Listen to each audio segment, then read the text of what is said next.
Hello, all. Garland Nixon here, and we are fortunate enough to have the one and only Ray McGovern. And we've got some breaking news, I think, fairly breaking news to me anyway, and it's very important news about Iran's nukes. Let's talk.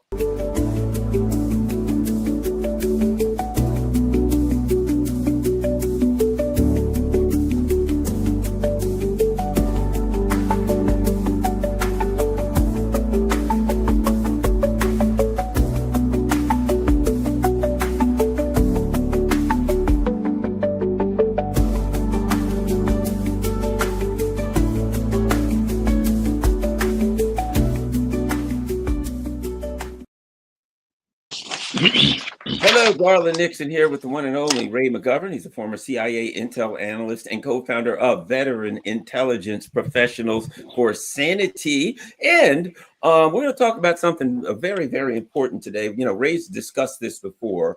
Every year, the intelligence community, I guess, as it were, in the U.S. government, they do their yearly assessment briefing. And as we know now, Tulsi Gabbard, I guess, would be the one in charge of that technically. But at any rate, there has been great fear recently of a clash with Iran as the neocon voices for war with for Iran have been blaring like air raid sirens and giving us all the creeps. And Ray has an important update for us. Ray, we have had the yearly intel briefing. What do we know about Iran's nukes or lack thereof? Well, thanks, Garland. As you mentioned, this is fresh news. Just this morning, the top intelligence officials from our various agencies appeared before the Senate Intelligence Committee on what is now called the annual threat assessment. Now, when I was starting out in the business, just after John Kennedy was murdered, we prepared something for PIFIAB, the President's Foreign Intelligence Advisory Board. And who was that? That was Clark Clifford. And I remember drafting my part on Sino-Soviet relations for Clark Clifford. And I had a beautiful thing, a whole page, whittled down by my supervisors to one paragraph, okay? But that was really exciting. Here it was, the President's Board, and that's who we briefed because there was no Senate Intelligence Committee then. There was no, so that's what we did.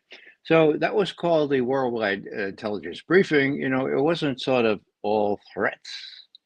It was like opportunities. I mean, hello, there are opportunities as well as threats, and we were able to say what we thought the opportunities were as well as the threats. Now, this was not policy prescriptive. We didn't say, hey, it would be good if you did this or anything like that. We just laid it all out. And I was proud to do that. I mean, that was heavy duty. That was going right to the president through Clark Clifford, who was pretty much LBJ's main man for these things. So that's how it descended now. And there are really interesting things that happen with respect to the annual threat assessment briefing. First of all, it was moved from CIA to the Director of National Intelligence, who supervises not only this, but the President's daily brief, and also analytic products to talk about, well, how close Iran might be to getting a nuclear weapon, okay? So there she was, Tulsi Gabbard, up there. They gave her 15 minutes. Now, it's kind of curious. I'll get to the big news in just a second, but I want to set the stage here. I was able to watch the whole thing because my phone woke me up. Okay. And so one senator said, now, Miss Gabbard, every year for several years now, you have stressed this assessment, this threat assessment, has stressed the overweening threat of environmental collapse.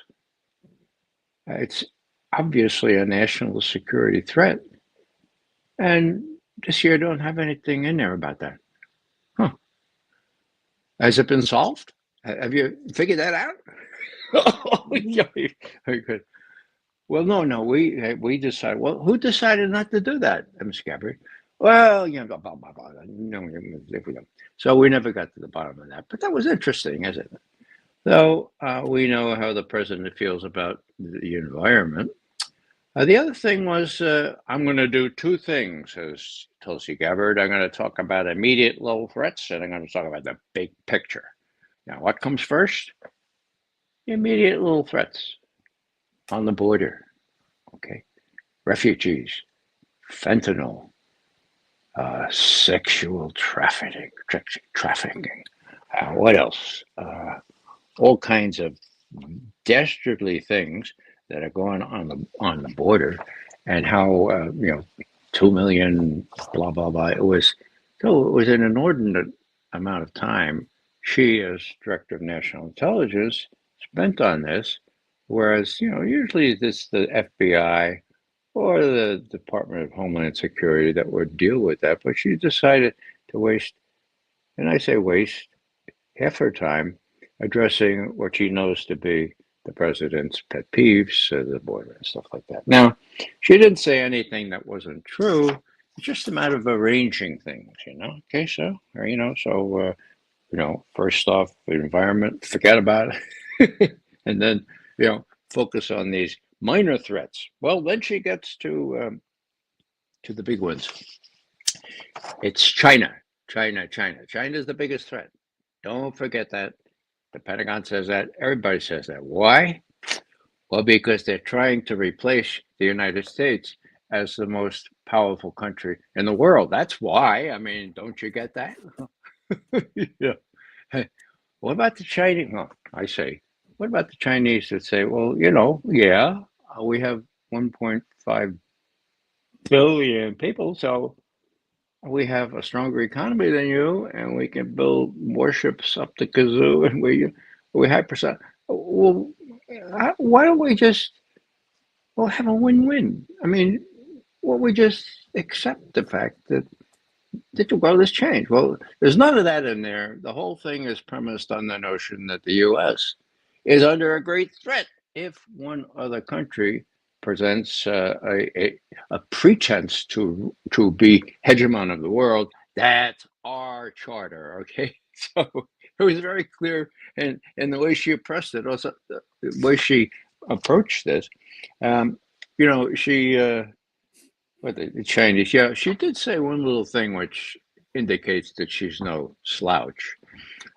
She's pointing about the Chinese military buildup and how they're building up, and oh my God, they're building up. And she said part of this is driven by the United States policy of building up, so she gave us a nod in that direction. I mean, it's not the Chinese unilaterally say we're going to build up our defense. It's, what did she say? Driven in part by the United States policy. Well, hello, sure. That's why there's hope here. If Trump is serious about negotiating deals on the nuclear issue with both Russia and China, there's plenty of room for cutting down these expenses and lessening the mutually perceived threat. So, what it reminded me of this China business was Biden 4 years ago, almost exactly. Big speech on China. He says, this I can quote pretty much verbatim: China aspires to be not only the most powerful economic country in the world, but the most powerful military country in the world, most powerful country in the world. That's not going to happen on my watch, says Biden, as if he had the capacity to prevent this. So they were living in this old world. Tulsi Gabbard is a lot closer to the real world, but she still has to abide by these constraints, by phraseology and everything else. So she says Russia has lots of nukes, more nukes than we do. And they have ways to thwart our anti-ballistic missile systems. Well, at least that's honest. We told Reagan that Star Wars was always vulnerable to decoys, to all kinds of ways to get through or around this ABM defenses, and yet the U.S. had sunk billions into that. So That's one part of this. What Tulsi Gabbard is saying. They have ways to get around our ABM missile defense. Of course they do. It's easy as pie, and they've had that capability for years. What else? Oh yeah, let's see. Export ban. Well, more nukes, and let's. Oh, then she goes now Iran. So this is the payoff here. Sorry to sort of have this long introduction, but I think it could set the scene. I should mention that very few people were interested in substance. They were all interested in what happened with Jeffrey Goldberg being included in this conversation. Oh, that was awful, awful, awful. And all of them, every one of them, ringing changes on the themes. Are you incompetent people? How you let? And of course, the agreed upon response was, "Well, it wasn't me. No, it wasn't me." And besides, wasn't classified. Was it classified? No, it wasn't. I mean, John Kiriakou has just told me that there are at least 3 espionage laws violations and all that. Somebody needs to be held to account, and he was held to account for much less than that, or he was put in prison for Exactly. Yeah. So so that was the background of this whole thing. Now, when they got into Iran, this was really interesting. The background, as you said, Garland, is that all these high-level officials working for Trump, Waltz, for example, Sunday, Meet the Press or whatever he's on. We're gonna, if the Iranians start get a nuclear weapon, we are gonna, we're gonna. We won't let them do that. We'll retaliate. We'll prevent that. Well, he's pushing an open door, right? Okay, because as the intelligence community, to its credit, has been saying since 2007, Iran is not working on a nuclear weapon. Now, don't confuse that with the uranium enrichment. The uranium enrichment is going very high. There's enough of the 90% uranium enrichment to fuel a nuclear weapon, but we know that the Iranians are not working on a nuclear weapon. So when Mike Waltz says, "Oh, if they are, we're going to get them. We're going to," and if the Israeli are going, what's that all about? Well, it's hard to explain when they know from U.S. intelligence that that's not. Here's what Gabbard said. The Iran has capabilities to really hurt us. She said explicitly that in 2020, they hit their surrogates hit a U.S. base in Iraq and killed U.S. servicemen. True. In April or in last year in 24, they also attacked within Iraq. So they have that. Now, the big thing, says Tulsi Gabbard, Iran is not building a nuclear weapon. I quote. Now, we monitor this very closely, and we know that Iran has not reauthorized starting their nuclear weapons program. Reauthorized? When was that last authorized? Before 2003. Now, I mentioned the estimate of 2007. Okay, that said that they stopped working on a nuclear weapon at the end of 2003 and had not resumed work on that. Why are we making a big deal of this? Well, this is useful background, I think. Mm-hmm. Bush and Cheney, on behalf of Israel, which is largely why they went into Iraq, to make that part of the world safer for Israel. They're going to do Iran next.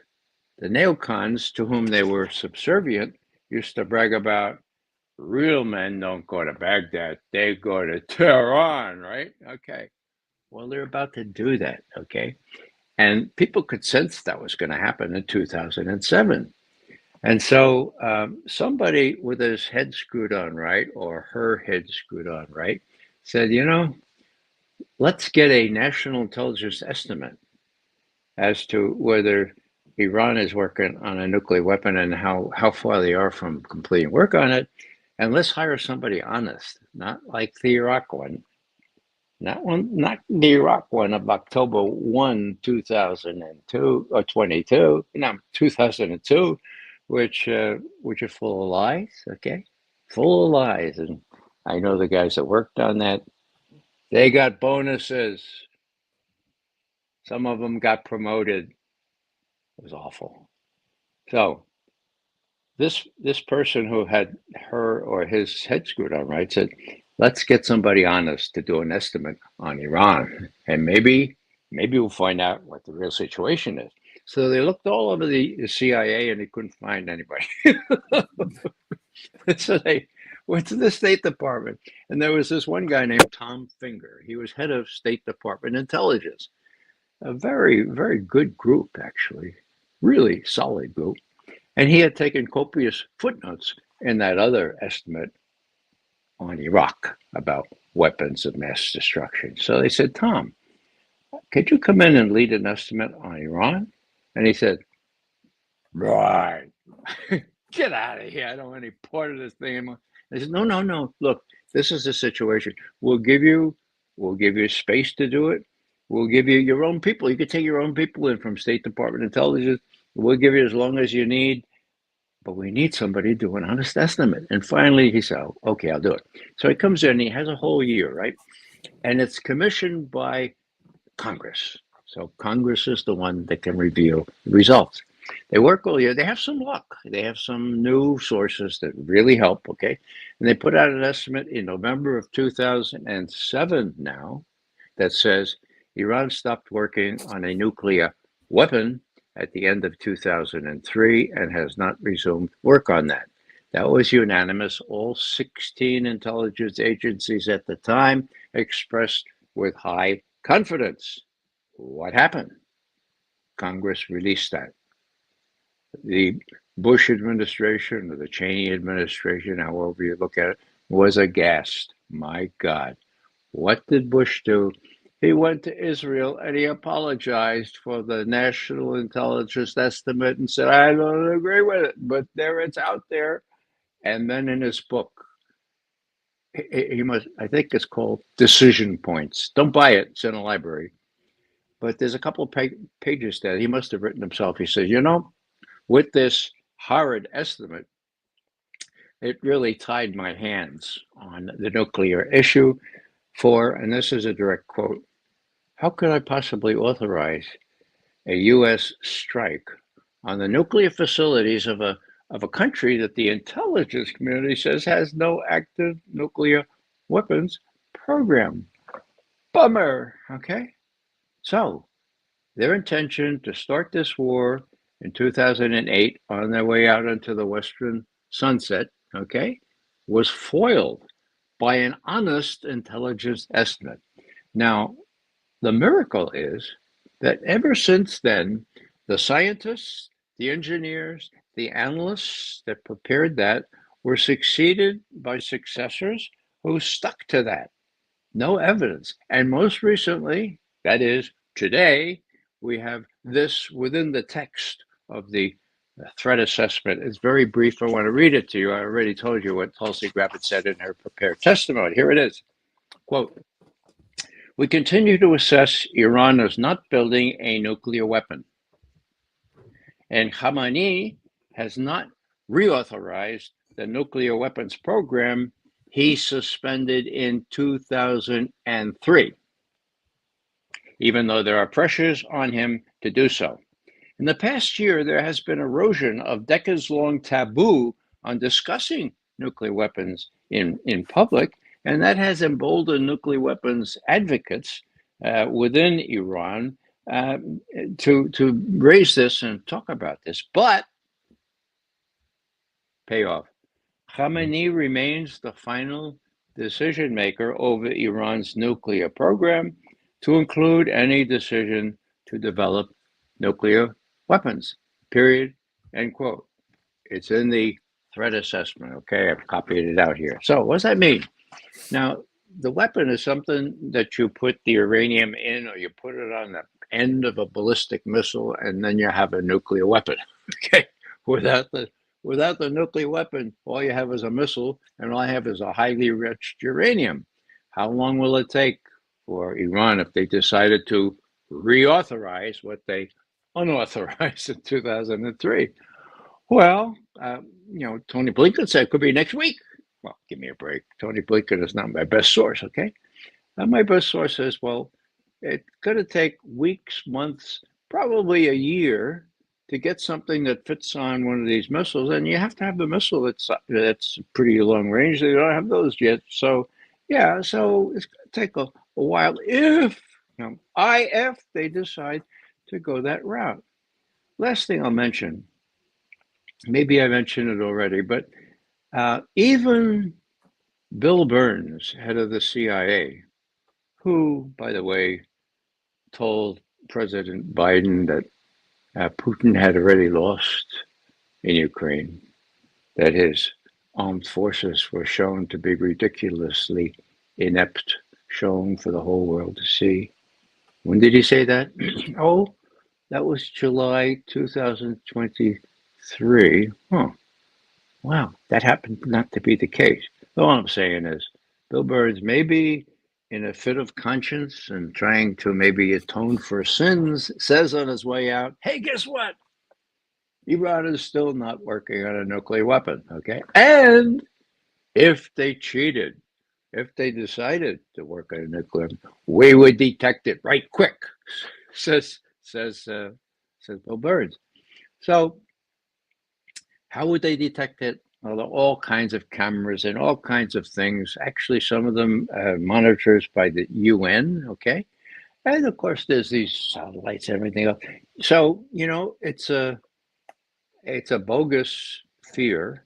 And Tulsi Gabbard, to her credit, and the people who work under her started to decided that they would reiterate their judgment and not backslide. So what does that mean?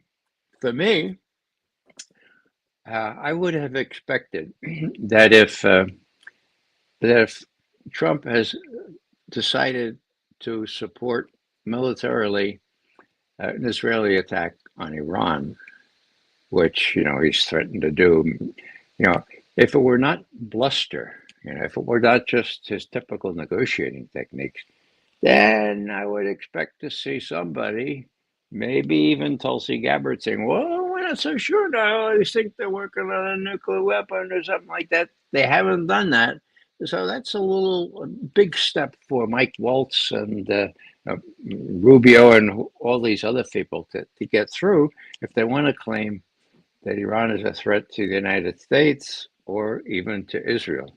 Last thing is that people are getting wise to the fact that John F. Kennedy tried to prevent the Israelis from getting a nuclear weapon.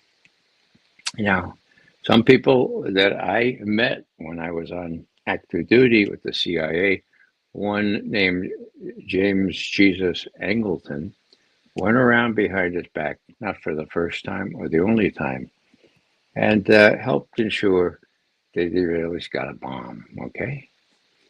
Now, that was pretty pernicious.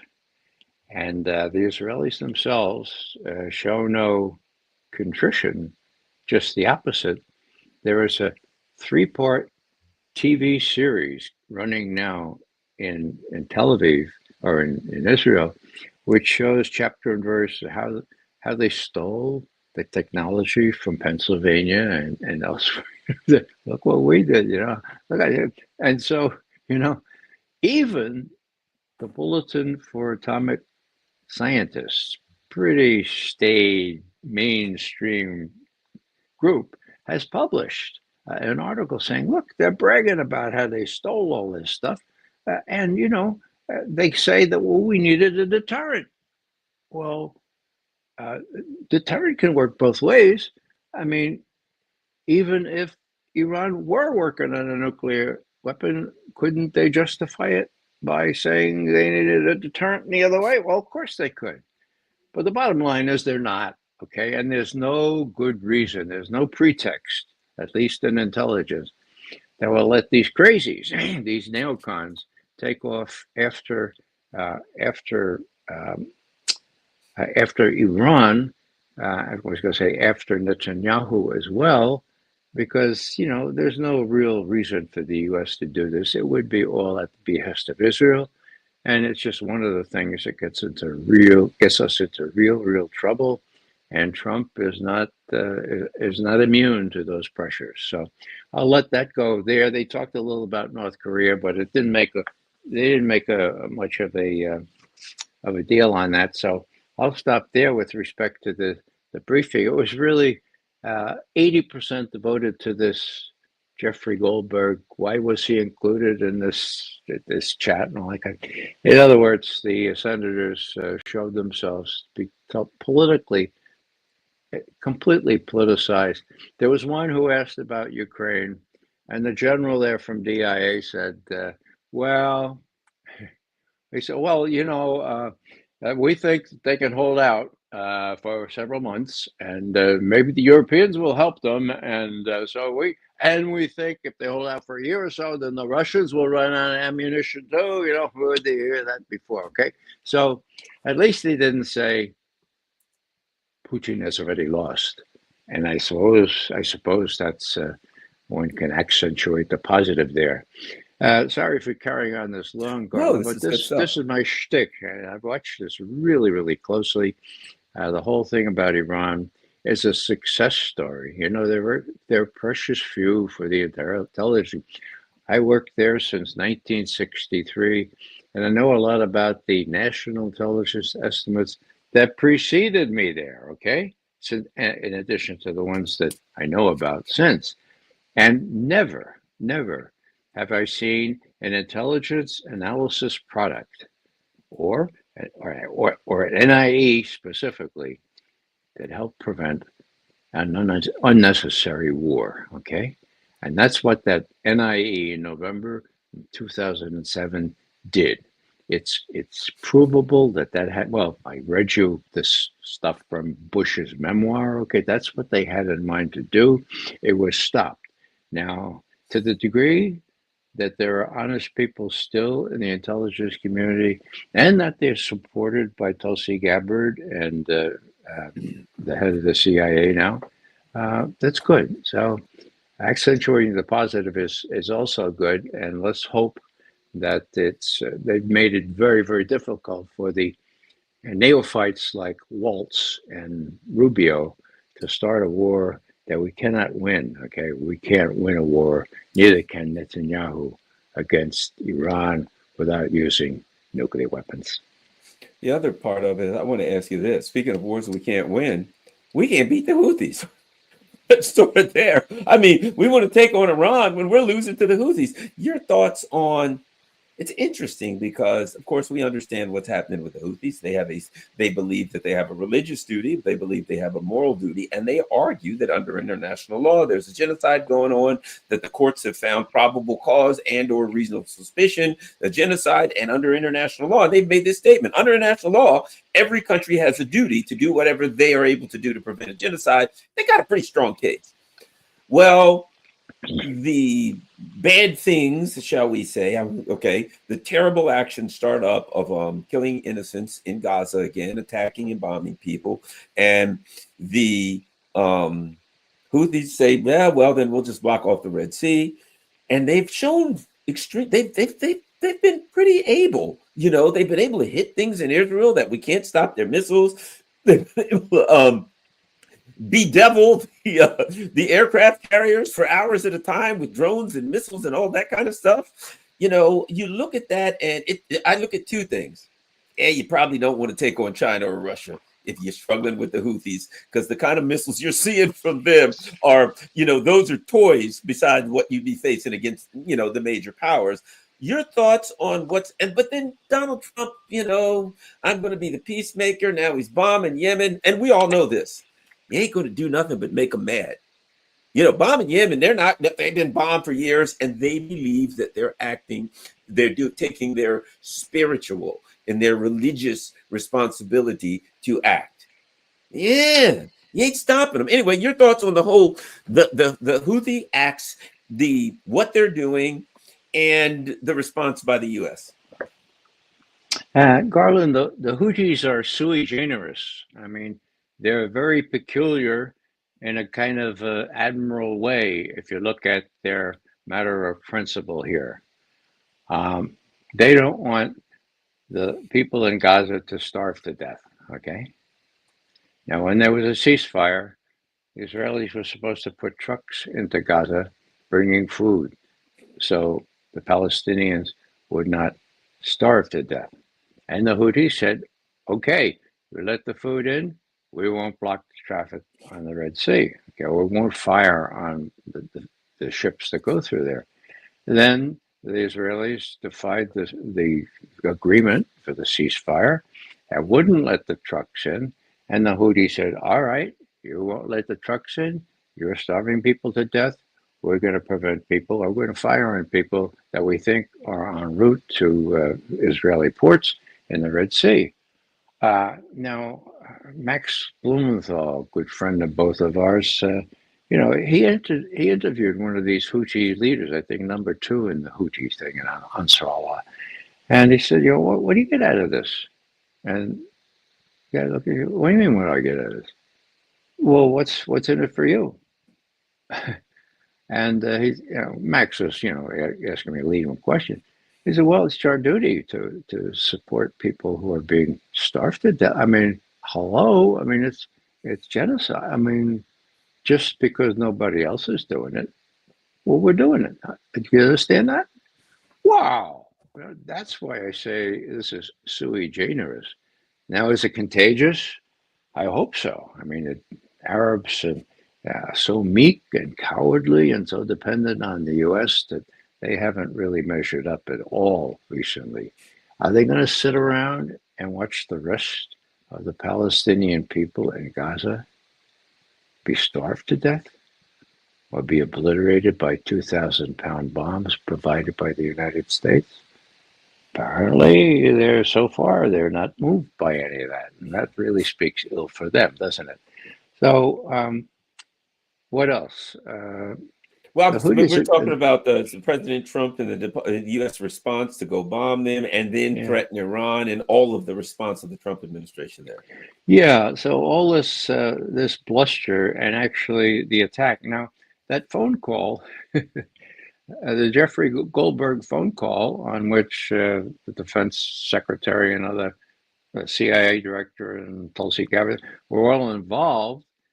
You find, I think it was the vice president saying, or maybe it was the defense secretary, this doesn't make a lot of sense. This won't go over well. Maybe we ought to, postpone it for a month or two, see what the lay of the land is. And so there was some cogent feedback there, or pushback. But as you pointed out, Trump is, he goes off and he said, well, what do you, it sort of reminds me of Madeleine Albright. What do you got those armed forces for? What do you got the Navy for God's sake? Well, our Navy is not what it used to be, okay? But there's no admiral that's going to say to Donald Trump, oh, well, we could put an aircraft carrier into the Red Sea or into the area, but it might get really damaged if not sunk. There's no admiral going to say that. So, oh yes, sir. You want to build us a platoon or a platform to deliver aid to Gaza? Oh yeah, we can do that too. Except we can't do it as quick as you want. We'll try anyway, and then we'll drift away and have to be towed. Okay.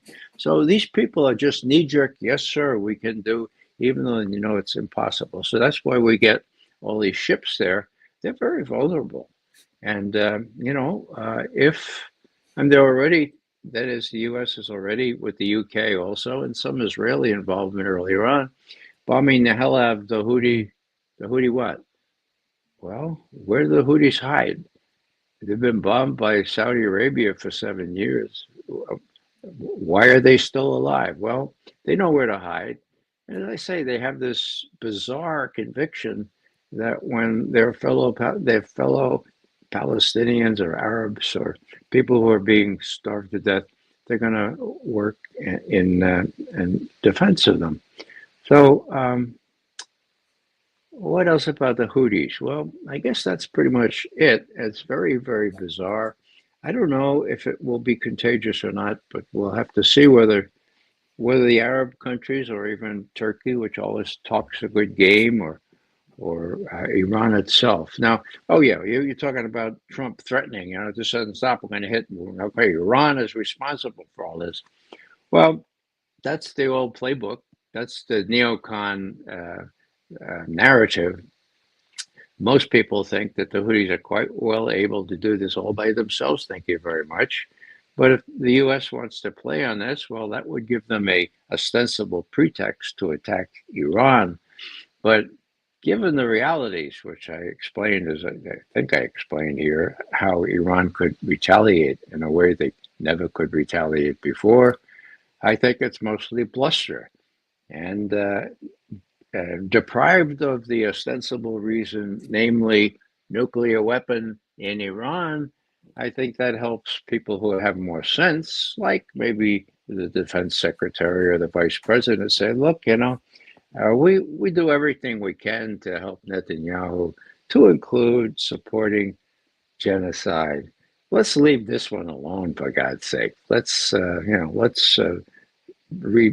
reboot here, and after we've done a whole bunch of attacks on the Houthis, then let's let it lie and see what happens. And maybe want to get that aircraft carrier out of the area so it doesn't get shot up as the Houthis try to do. Let me ask you this, Ray, and I don't know, have you been keeping up with the unraveling, shall we say, of Turkey at all?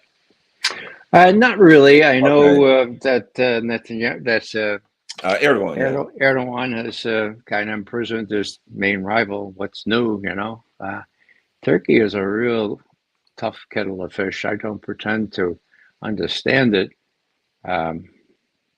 It's a far different Turkey than when I was around working in the CIA. It's very different. I'd like to, there are a couple of things that I would add to this, Garland. One is the reappearance of the Defense Intelligence Agency in this annual threat briefing. Now, they've been represented by various yes, sir men. And I don't know if this guy is any different.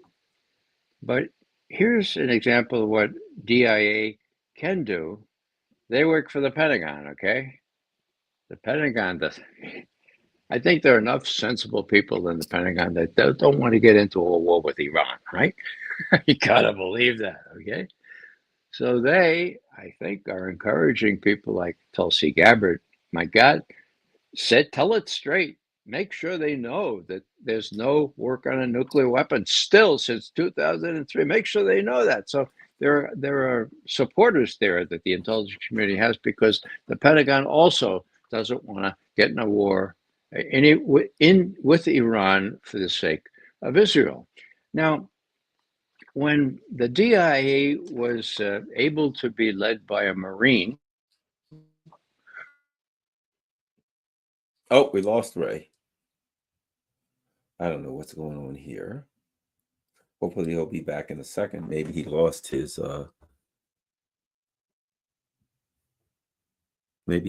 internet. Let's hope he didn't. He's in North Carolina. Okay, let's hope he comes back on momentarily. Nope, he's gone.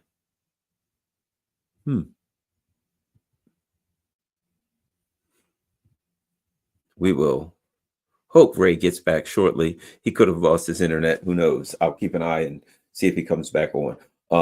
But the bottom line is, well, we'll just, let's see how much time we got on. 40 minutes. So we'll give Ray 5 minutes and see if he's able to get back on. He's gone now. Hopefully he'll come back.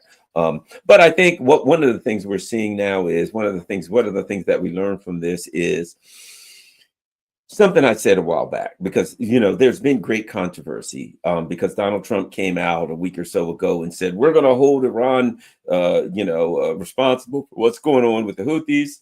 And if they don't do whatever the hell I tell them to do and take a deal within 2 months. Why, that's it. Basically implying that there would be military action taken. And of course, everybody freaked out. Okay, that's it. There's going to be a big war. And, as we said, Trump would effectively end his presidency and would, in fact, it drag into World War III, blah, blah, blah. And I got to always go back to what I say, what I've been saying since January 20th or right around there. When Donald Trump makes a statement, ignore what he says and watch what he does. In the same way that Donald Trump came out and said Zelensky's a dictator, and a week later they were like, well, you said Zelensky's a dictator. And what did Trump say? Did I say that? I don't remember saying that. No, he did say it, and he did remember saying it. But at the time he said it, it served his purpose to say it. And the next week it served his purpose not to say it. So he'll say what he has to say and not. So I think the threats on Iran were maybe, number one, a lot of bluster. Number two, he was showing off for, maybe he just talked to Netanyahu, he was showing off. But I think that we have to turn the volume down a little bit, all of us, on being concerned when Donald Trump says, oh, yeah, if China doesn't do this, they're going to get it. Oh, we might have to invade this, oh, blah, blah, blah. Until such time as we see Donald Trump take those actions, I think it'll be, we have to assume that he's just running his mouth until we see what's going to happen. I think in the same way, to be quite frank, about the so-called deal that Donald Trump wants to get with, whether it's the Black Sea deal, whether it's the deals, to end the Ukraine conflict. They're talking about a ceasefire deal. And we all know, look, if you and I know that the Russians will never take a ceasefire, the Trump team knows it. So when the Trump team says, we're working on a ceasefire, we got to get a ceasefire. Oh, we're going to have a ceasefire. And everybody out there in chat world and everybody on the internet goes, what the hell are they talking about? The Russians will never take a ceasefire. Here's my position. They know that. They know that. Clearly, they know that. If I know it, you know it, they know it. He's got Tulsi there. He's got people around there. And rest assured, if you understand the Russians are going to tell you their positions. So you know that in those meetings, the Russians have said, look, we're not going to take a ceasefire. It's not going to happen. And number two, we're not going to freeze the conflict. That's not going to happen. And who knows, with the Russians, there could be certain things they'll throw up and say, well, we would take a ceasefire if this happens. But it'll be something that they know the Ukrainians would never accept. And if the Ukrainians would accept that, then they're 99% there anyway, right? So if they know that the Russians aren't going to take a ceasefire, accept a ceasefire in a frozen conflict, if they're in meetings with the Russians for hours and hours, and the Russians are no doubt telling them they won't accept a ceasefire in a conflict, then the only reason they could possibly be saying is internal and public consumption, right? Understand something, that when politicians come out of meetings or make proclamations in public, many times they're doing it for public consumption or for some political internal reason. So when Donald Trump or his team says we're working on a ceasefire, don't get all freaked out and say, but the Russians will never take it, because they know it, because the Russians are telling them we're working on a frozen conflict. Don't they know that? Of course they know it. They're in the meetings with the Russians are telling them. Understand that when you hear various rhetoric come out of the mouths of the Trump negotiations or various other people, and it sounds like it doesn't make sense, it's rhetoric for public consumption. I mean, I remember working on meetings to resolve lawsuits, and you're working, with two parties, right? I remember when we were working with it was with the DOJ, and it was the state of Maryland versus, it was, never mind who, but it was the state of Maryland. And the bottom line is, it was a well-known case, and you'd come out and then people would say, what do we need to know about the negotiations or whatever? And you had to say something to them, but you couldn't possibly tell them what was going on in the negotiations. You couldn't tell them what you were negotiating about. You couldn't tell them the issues or anything like that. But you had to tell them something. So you'd sit there and talk. Oh, there we go. Holy moly. It's Ray Mcgovern. Yay. Ray's back. All right, Ray, let's continue. Harlan, I don't know what happened. I didn't touch anything like I usually do to screw up. So I'll blame Sometimes it on. I've had it. Okay. Probably StreamYard. I've had it happen every now and then. Every couple. Okay. so often it happens. If something happens and Okay. you die out, then just when you go out and come back in. Okay. So, Well, all right. that's Do you what I remember did. where Sorry you? it took so long. No Yeah, problem. let Do you me. remember? Go ahead. I was going to talk about when there was a Marine in charge of the Defense Intelligence Agency, Mhm. DIA. His name was Vincent Stewart. He appeared at this annual threat briefing twice. He was in there for 2 years. But more important, after the coup in Kiev, the most blatant coup in history, advertised on YouTube 2.5 weeks before the coup itself in February 2014, uh, things went down rather quickly in terms of relations between Russia and the United States. Um, that was the plunge in relationship. And in the congressionally mandated annual report that DIA, Defense Intelligence Agency, needed to give to Congress, in December of 2015, this is what DIA said under General Stewart, quote, "The Kremlin is convinced that the United States is laying the groundwork for regime change in Russia, a conviction further reinforced by the events in the Ukraine. Moscow views the United States as the critical driver behind the crisis in Ukraine and believes that the overthrow of former Ukrainian President Yanukovych is the latest move in a long established pattern of US orchestrated regime change efforts, period." End quote. Whoa! What happened to General Stewart? Well, not only General Stewart was cashiered eventually, but so was DIA. You may remember I said this was a memorandum congressionally mandated. The date was December 2015. Okay, so the next time the balloon went up, namely 2016, when people wanted to blame Russia for the defeat of Hillary Clinton and for the accession to power of Donald Trump for the first time, DIA was excluded from the mix, even though their prerogative extended to the people who were accused of hacking into the DNC, namely the GRU. So that bogus intelligence community assessment did not include one agency that was responsible for one of the alleged malefactor, nor did it include the State Department, which I mentioned before had a reasonably good reputation for telling the truth. No, it was just CIA and 4 or 5 hand-picked people who would work at a separate room for John Brennan. And then they brought James Comey, the director of national intelligence, and they brought, James Comey was the FBI guy, James Clapper, the national intelligence director. They brought him in. So these 3 people were presented as having fashioned this intelligence community assessment. My point is simply that when you don't want agencies that have the expertise and the integrity to tell the truth, well, you just cut them out, okay?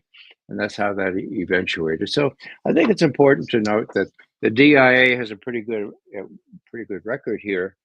And the last thing, unless you have something else, No, no, Carla, but the breaking news here is that that 12 hours of negotiation in Saudi Arabia has culminated in an agreement of some kind. Now, the first word I had of this was 2 hours ago in the Washington Post, and they talked about an agreement.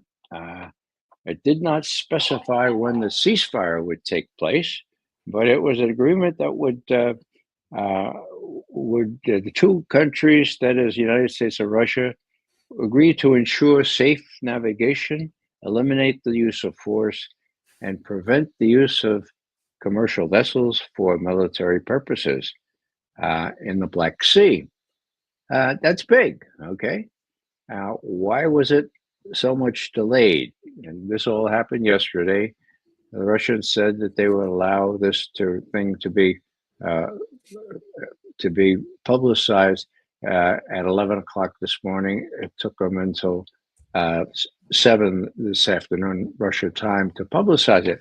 Well, I have the readout, or I have a really good thing from my friend Gil Doctorow, who is in Brussels, but man, he is terrific in following these devices, these events. Main points: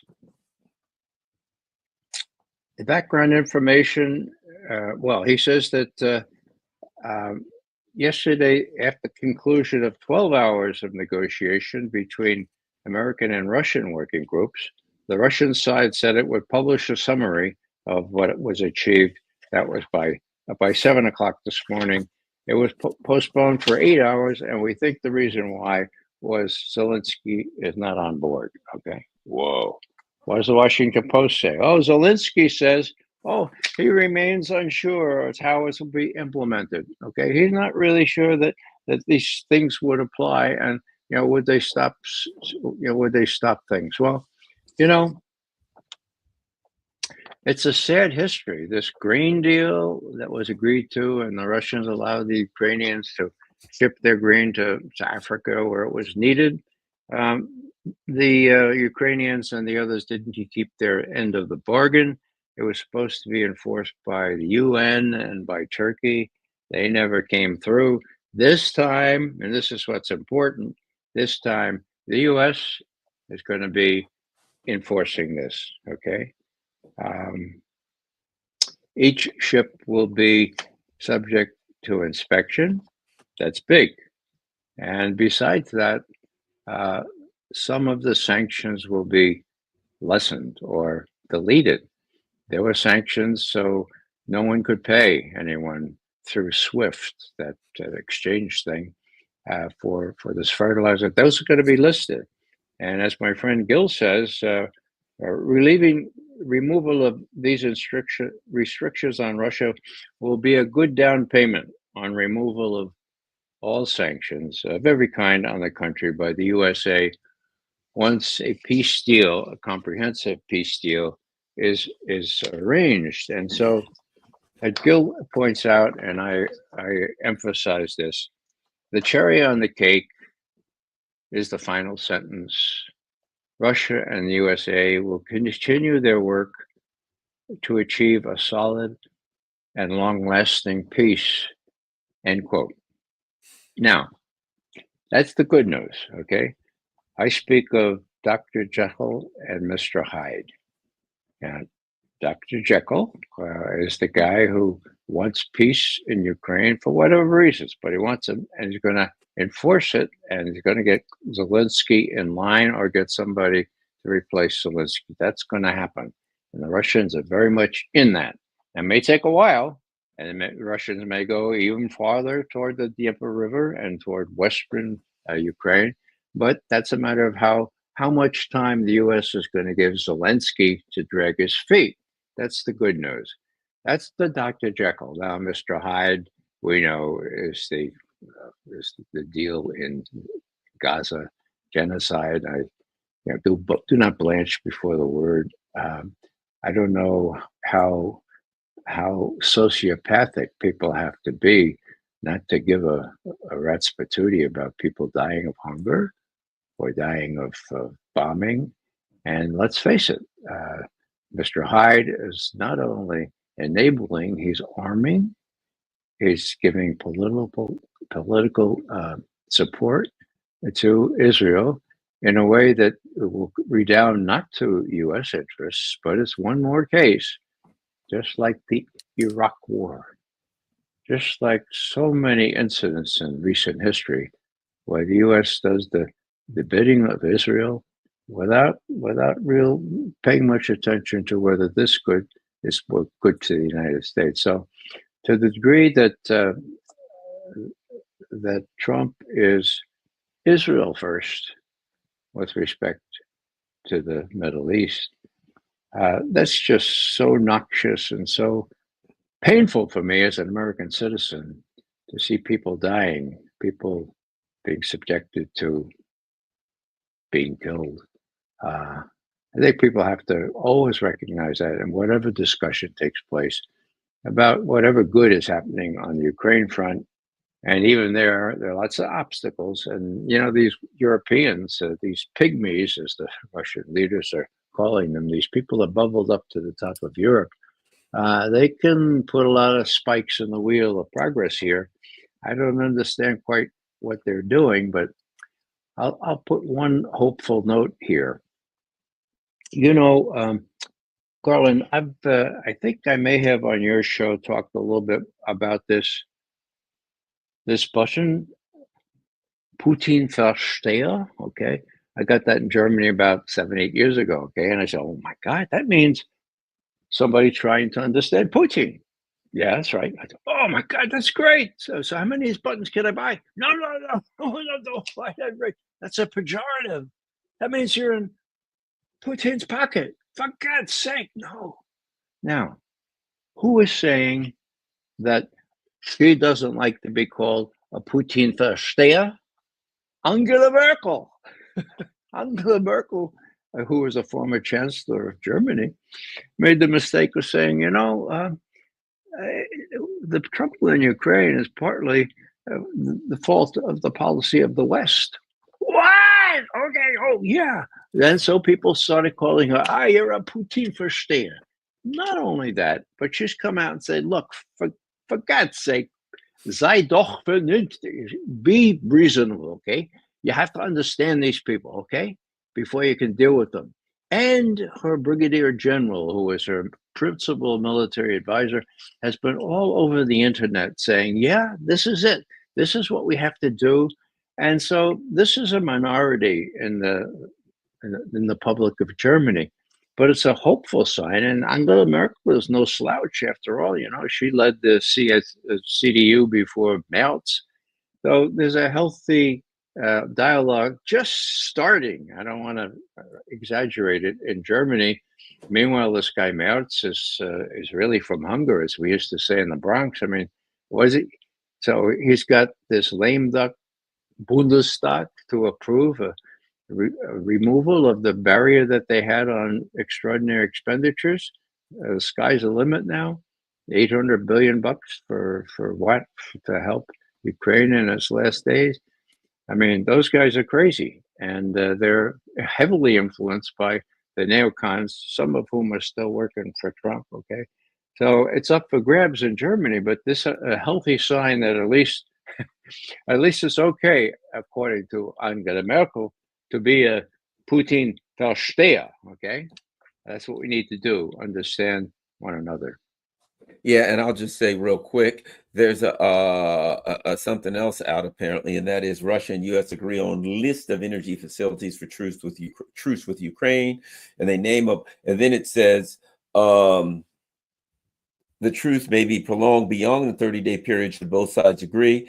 If either party violates the deal, the other can consider itself free from its obligations. I think one of the things that's happening here, and it is a tactic of negotiations when you have somebody on the other side that doesn't want to negotiate. As I said, when I was running investigations, we had to take the hostage negotiation courses and all that kind of stuff. You know what I mean? And if you can get big chunks, you get big chunks, right? But sometimes you have to negotiate. As they say, you can eat an elephant one bite at a time. And right now, in that they know they can't get big chunks. And in fact, the Europeans and the Ukrainians don't want to negotiate at all, right? So from my perspective, the way I would approach it, and it seems like this may be the way they're approaching, if they said, Garland, approach it, I'd say, well, their answer is no, I won't do anything. I'd say, let's get them in on some little teeny things. You know what I mean? Let's get them to agree on some small things. They may not stick with them, but we'll get them on small things. And if we can get them to agree on something, We got them on, you ever heard the term a yes track? You might have heard that. You get somebody saying yes. Would you do this? Yes. How about this? Yes. How about this? Yes. You get them saying yes, yes, yes. Then you ask them the question that you wanted to answer. And they're like much more like there's a much greater probability that they'll say yes if you got them to is your name Joe? Yes. Are you 48? Yes. Are you 5 feet tall? Yes. And then you ask them the question you want to, and then more Did you likely do it? yeah. Did you strangle the person? Yes. I mean, no. Oops. But not that you want to guide them in the wrong direction. But if you're negotiating, you want a yes. Sure. Your name Joe? Yeah. Blah blah. This. Okay. Are you willing to give us 4 hostages of your hostages? Trade us 4 hostages, and we'll give you some food. Yeah. Okay. Yeah. No. Well, okay. How about we give you some food and you promise to give us a hostage tomorrow? You just get any kind of agreement you can. And it seems to me that what they're doing with this. So they had a deal, and the Ukrainians violated it, right? Instead of saying, "Oh, darn, it's over." Try it again. Well, you know what? That didn't work. Maybe we weren't specific enough. Let's name all the places you can't hit, and then you know what I mean. And you just keep trying until you get them reluctantly to agree to anything, and you drag the other side kicking and screaming. And I think that may be part of what's going on here. Your thoughts, Ray? Well, I think you're right, Garland. As a matter of fact, the official statement ends up with a reference to that. Bear in mind that this was agreed to on March 18th between the two top, Putin and Trump. Okay. So it was never clear when the thing was supposed to go into effect. Nothing was said about that. And so each side violated the after 18 March. So here's the operative sentence. What you showed there was a press report on this.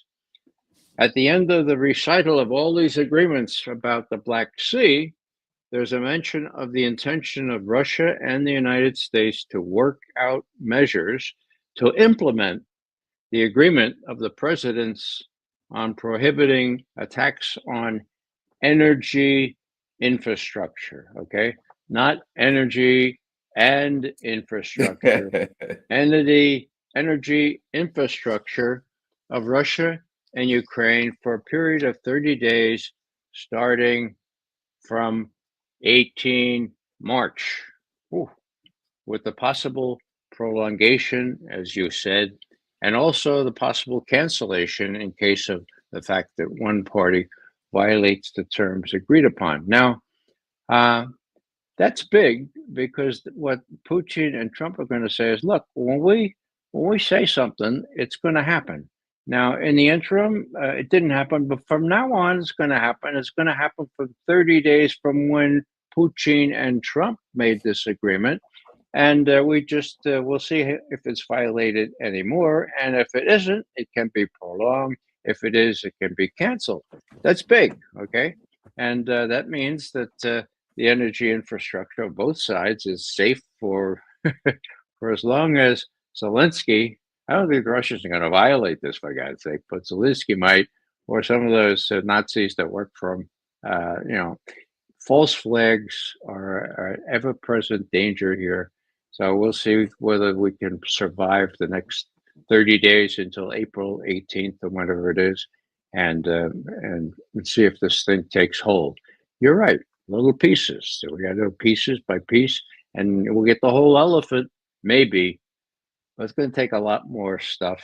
The good side is that Putin and Trump are committed to this in a way I've never seen two Soviet or Russian presidents and an American president committed to do it, and to do it fast. I think Trump wants to curtail the losses in Ukraine now before they get even greater. And so I think there's a lot of incentive on both sides. Putin wants a end to this thing too, and there's lots of room for negotiation. We're talking about Odessa, we're talking about Kharkiv, we're talking about lots of things that could be negotiated. The one thing that won't be negotiated, of course, is the fact that Ukraine has to pledge to be neutral and not to even try to become a member of NATO. And Trump has pretty much said, well, I can understand why the Russians wouldn't want that. That's 80% of the bargain right there. And in fact, I'll add this. I think Iran, well, I know it. They've said Iran is something they talked about. There's an article out right now that says Iran is open to indirect talks with the US. The way is open for indirect negotiations, according to Iran's foreign minister. And I think that means the Russians. And I think that Trump ultimately wants to do this. And I think he wants to talk to the Russians and say, get a deal, because the Iranians are not going to trust the US, because especially Trump, he backed out of the last deal, but they trust the Russians. And if the Russians say, look, we'll handle their nuclear power plants or their nuclear material, if they got something, we'll usher it in or out, we'll do this, the Iranians will trust them. And the Iranians have significant economic deals with Russia. So if the Russians say, look, we'll handle this and the UN can come in and go with us, but we'll do this, I think the Iranians will get a deal with the Russians, not with the US. And I think that's a big out for Donald Trump. I'll put it like this. And I think that's what he wants, but it's just going to take a long time to get through the neo-Nazis in Ukraine, if ever. Go ahead. I think that's probably right. You can be sure that part of these conversations at the top level between Trump and Putin have to do with Iran. And we all know, of course, that the Russians have a treaty now with Iran. It's just this far short of a mutual defense treaty, but it's serious, and they are providing all manner of highly sophisticated weaponry to Iran. So for Netanyahu to think that he could strike Iran without retaliation for one thing and without defense for another thing is really ridiculous. The other thing is China is a major factor here. I'm sure that Putin is saying, my friend Xi, President Xi from China, he depends for 20% of his oil from the Persian Gulf. He doesn't want chaos to ensue. Nobody wants a worldwide depression, for God's sake. Nobody wants to return to the 80s where gasoline, you have to wait. So there are lots of things militating against this thing. And if Trump, as I view him, is transactional and he's willing to listen to the right people, not the neocons, I think that his bluster is just that bluster. He'll come around and say, oh, I didn't know that the Iranians stopped working on a nuclear weapon in 2003. Now I know that. And now we're talking to them. We're using intermediaries. But now that's my hope. It's not for sure. But there's so many things militating against the U.S. attack on Iran that I just hope that common sense prevails, and that also common sense prevails and a human aspect enters into the equation to stop the carnage, to stop the genocide in Gaza. I'm with you. We'll pray for the Palestinians and their families and their safety. And I can say one thing for sure. The fact of the matter is, for 3.5 years, the Biden administration refused to talk to the Russians. The Russians are very competent negotiators, and they're reliable negotiators. And I believe that if you negotiate with them in good faith, you're moving in the right direction. So we are a lot better off sitting down and talking is better than shooting, or however it goes. There was the old saying, talk is better than shoot. I forgot who said that. Yeah, that was Winston Churchill. He said, something like it's better to. He said something like that. We know, but at any rate, thank you very much, Ray. Tell everybody. Oh, by the way, everybody, go to RayMcGovern.com, Ray's own website, RayMcGovern.com, where he puts up all of his good works. You'll find his links to his interviews. You'll find he writes outstanding stories, articles, you name it, essays. You can go there and read Ray's work and go way back and read it on lots of different subjects and what he's doing. If you want to know where Ray is day to day, go to RayMcGovern.com. Also, follow Ray on Twitter. He's also on Twitter, unlike some of us. Ray's on Twitter, and follow him. And thanks a lot, Ray. And we certainly appreciate you finding time each week to come on and talk with us. What else is up, Ray? I got Winston Churchill. Now, okay. My Irish grandmother didn't like me to quote Winston Churchill. Yeah, I can imagine.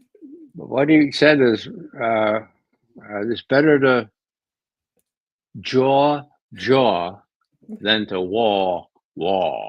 And Yeah. on that, I can agree even with a monster like Winston Churchill.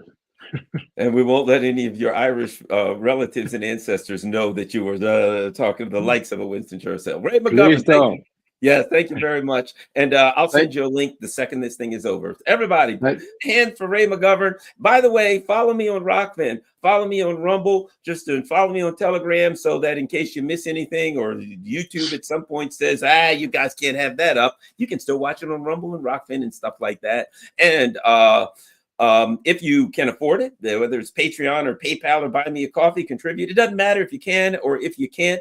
Fine. Make sure you push the like button. You subscribe if you're not a member. If you can join. And last but not least, share this on all your social media platforms. Thanks a lot. We're out. keep up the good work, Garland.